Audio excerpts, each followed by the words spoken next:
We usually let the startups in each batch decide when they want to launch. And so most of the startups in the Winter 17 batch haven't announced yet. But there is one female founder who has announced her company, and it's called Simple Habit. It is an app that lets you meditate, and you subscribe, and they have 5-minute meditations that you can do every day for all different contexts. In the last batch, there were a lot of awesome female founders. There was Flex.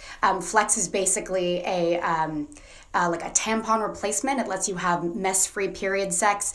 It's flexfits.com, and the founders are really active in the kind of women's health space. They're fantastic. There's also Deborah Cleaver of vote.org. Her goal is to get to 100% voter turnout. And there's so many more that I can't even fit in a 1-minute quick video. I technically read this book in 2017, but it came out in 2016, and I think it's the best book that I've read in the past couple years. It's a novel called Homegoing.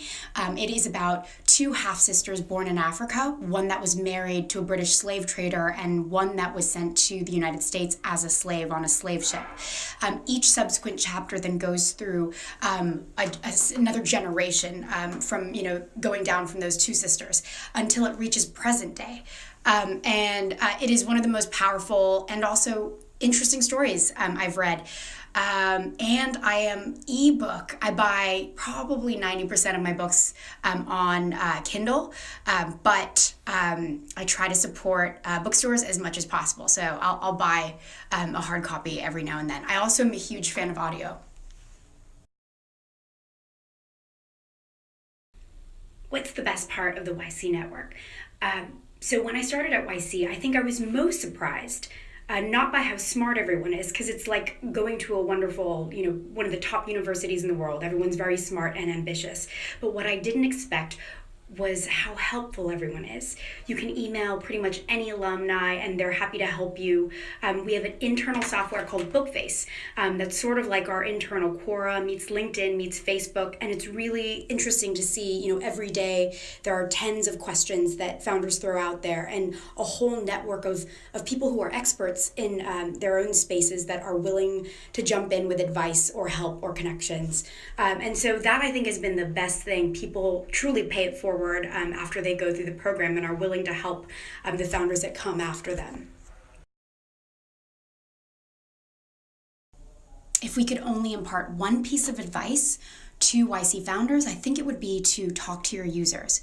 We get a lot of people who are great at building product and they want to make the product perfect before they get it into the hands of real people. But the best feedback you're going to get is from real users, ideally paying customers. And so if you spend too much time, thinking about things and building and not getting it in front of real people and watching real people use it, you won't know if it's truly something that people want, truly something that people need and will keep coming back to. So how does time travel help me at Y Combinator? So when we're reading applications, I do this thought experiment where I think forward in time and think through what the world will look like if hundreds of thousands or millions of people were to use this product or service. It really helps to imagine what the world will look like if you believe that world can exist. And that really helps me as we're figuring out, here is something that's at V1 today, and what does this product or the world look like when, V5 in 10 years or more exists. Yes, we've funded a few great Australian founders. One founder, Dennis Mars, actually worked with us at YC on the admissions team for a little while. He went through YC twice, most recently in the summer of 2016 with a company called Proxy. They're proxy.co. They're building replacements for key fobs and key cards for the office. So they make it really easy to get into your office with just your phone. Maybe a year and a half ago, we invested in Go1, which was based in Australia before coming to YC, and they are a marketplace with I think they're the largest marketplace of training videos and compliance and accreditation content for your employees. So if you need a platform with video content to train your employees, it's the place to go. But lots of great Australian companies, and would love to see more.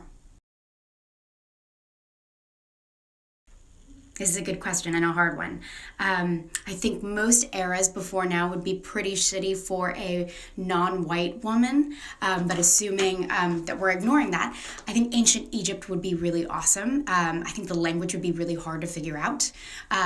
Renaissance Europe, or maybe a little more recently, the founding of the United States, seeing the founding fathers kind of with the Constitution and seeing the birth of the United States would be pretty awesome. Yes, a bad co-founder relationship is infinitely worse than being a solo founder. Co-founder disputes are one of the things that we see kill the most promising early stage companies at YC. So when we're looking at applications, one of the major things that we look at is how do the founders know each other? Do they have some history together other than just wanting to start a company? Have they worked together for a little while? What have they built together before, whether it was class projects or worked at a previous job or even just side projects? We think it's important for the founders to have a strong relationship, and all co-founding teams fight. But the important thing is knowing how you will respond and react to each other when you do have those fights. So yes, the co-founder relationship is just as important, I think, as a long-term romantic relationship. You're going to be spending a lot of time with this person.